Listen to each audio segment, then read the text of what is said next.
Գլխավոր գերագույն դավաճանը շանտաժի է ենթարկում սեփական ընտրողներին։ Վարչապետի աթոռին սոսինձված անձը առաջ է բրդում այն թեզը, որ եթե ինքը եւ իր կուսակիցները չվերընտրվեն երրորդ անգամ, ապա սեպտեմբերին Հայաստանին սպասում է պատերազմ, ավելի ուժգույն, քան թե եղել է իր կառավարման ընթացքում։ Հիմա էլ ասում եմ, ըլնելու է պատերազմ սեպտեմբերին ու աղետաբեր պատերազմ։ Եթե քաղաքացիական պայմանագիր կուսակցությունը սահմանադրական մեծամասնություն չեմ ասում ընտրություններում հաղթի։ Սակայն դա ուղղակի մանիպուլյացիա է։ Եթե դուք հիշեք պատմությունը, ապա 18-ին ընտրվելով նա խոստացավ,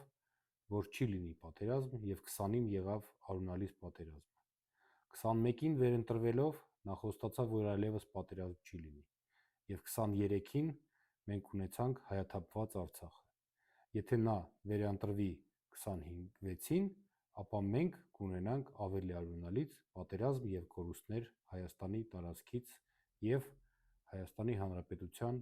ոչ միայն պետականությունը, այլև հայկական ինքնությունը կկորցնենք։ Կամ էլ ինչ է նշանակում, եթե ես չընտրվեմ, ապա սեպտեմբերին կլինի պատերազմ։ Ընկեր Ալիևը քեզ խոսք կա տվե, որ քեզ կպաշտպանի ու կհարձակվի քո քաղաքացիների վրա, մարդ ես բերում հայերի վրա։ Զգույշ եղեք, զգոն եղեք եւ ուշադիր եղեք։